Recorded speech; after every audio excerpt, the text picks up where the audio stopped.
Bonjour à toi cher spectateur, aujourd'hui parlons de La Maison au Toit Rouge, le nouveau long métrage du japonais Yuji Yamada.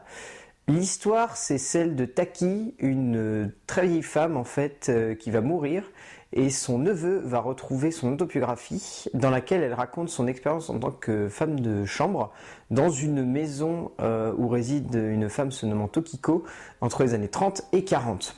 C'est vraiment le centre du film. On va vraiment suivre le neveu redécouvrant l'histoire de Taki.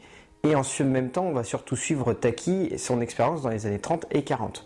Le film prenant, on va dire, comme place centrale notre époque d'aujourd'hui, on va dire au niveau de la narration globale du film. Donc, c'est un long métrage japonais réalisé donc par Yuji Yamada, qui est un réalisateur qui n'est pas de la toute première jeunesse, on va dire, qui est un vieux réalisateur japonais qui a commencé dans les années 70.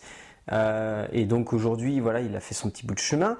Ce film-là est un petit peu particulier puisqu'il a été présenté en compétition lors de la dernière Berlinale, où il est reparti avec un prix d'interprétation féminine pour l'actrice principale qui campe donc Taki, largement mérité lorsqu'on regarde le film. C'est donc un film d'époque, c'est donc un film qui traite de la Seconde Guerre mondiale, c'est donc un film qui traite de la place du Japon dans la Seconde Guerre mondiale. Donc c'est encore une fois un sujet que les Japonais traitent avec beaucoup de singularité puisque, étrangement, si on regarde, on va dire, la filmographie des grands réalisateurs japonais, la plupart des Japonais se posent comme des auteurs posant un pardon sur la situation qu'ils avaient, on va dire, dans la Seconde Guerre mondiale. C'est assez étrange, mais beaucoup de réalisateurs japonais aiment exprimer à travers leur cinéma une forme d'excuse pour la place qu'ils ont occupée pendant la Seconde Guerre mondiale et pour les actes qu'ils ont commis pendant la Seconde Guerre mondiale. Ici, à travers donc un scénario écrit donc par Yuji Yamada et Emiko Hiramatsu, d'après une œuvre de Kyoko Nakajima, là clairement on est là-dedans puisque au travers de l'expérience de Taki dans cette maison, le réalisateur et les deux auteurs veulent nous faire comprendre la situation des Japonais à cette époque-là et comment ils ont vécu le passage en guerre du Japon. Les personnages sont très simples, il n'y a pas plus simple, ils sont, on va dire, très classiques dans leur manière d'être abordés et très classiques dans la manière dont ils voient le Japon.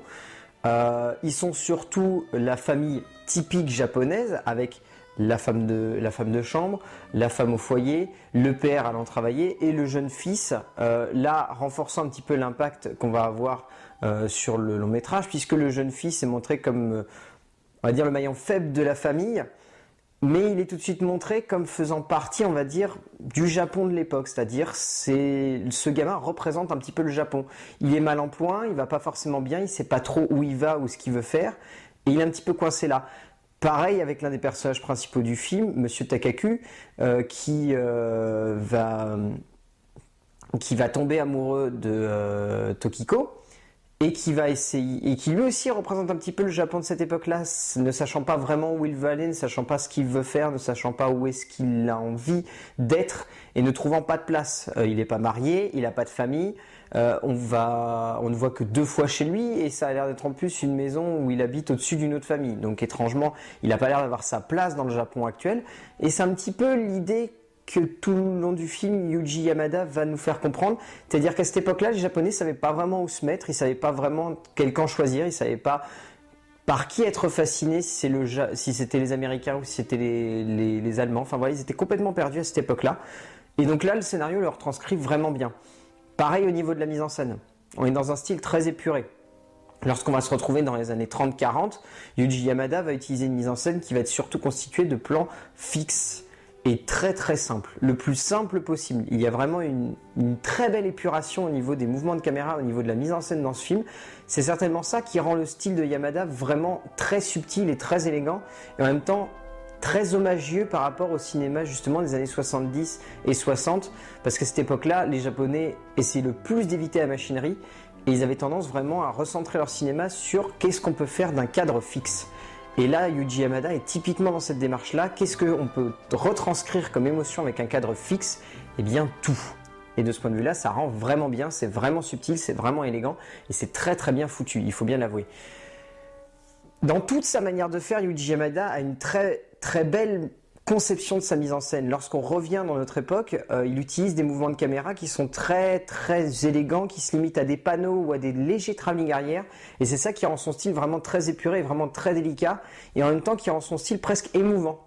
Il faut bien l'avouer, le style de Yamada est quasiment émouvant dans ce film.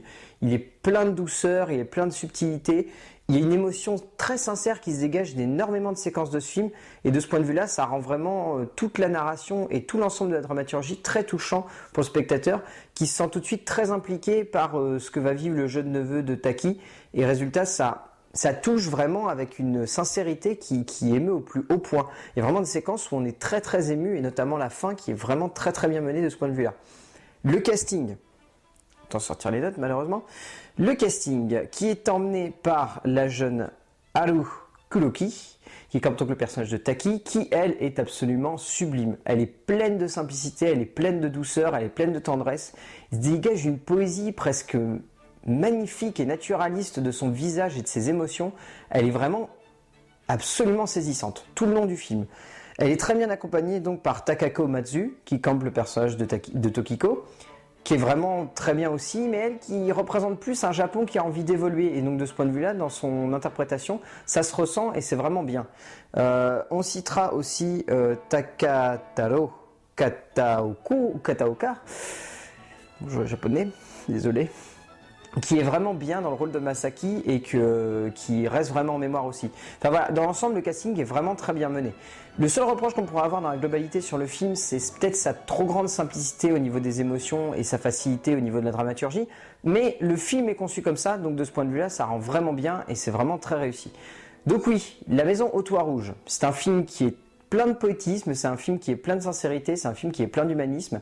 C'est vraiment un très joli long métrage qui est rempli de beaucoup d'émotions et d'une énorme sincérité dans sa démarche, on va dire, de pardon par rapport à la Seconde Guerre mondiale, encore une fois, de la part des Japonais, et que Yuji Yamada arrive magnifiquement bien à maîtriser et qui est emmené par un casting vraiment élégant.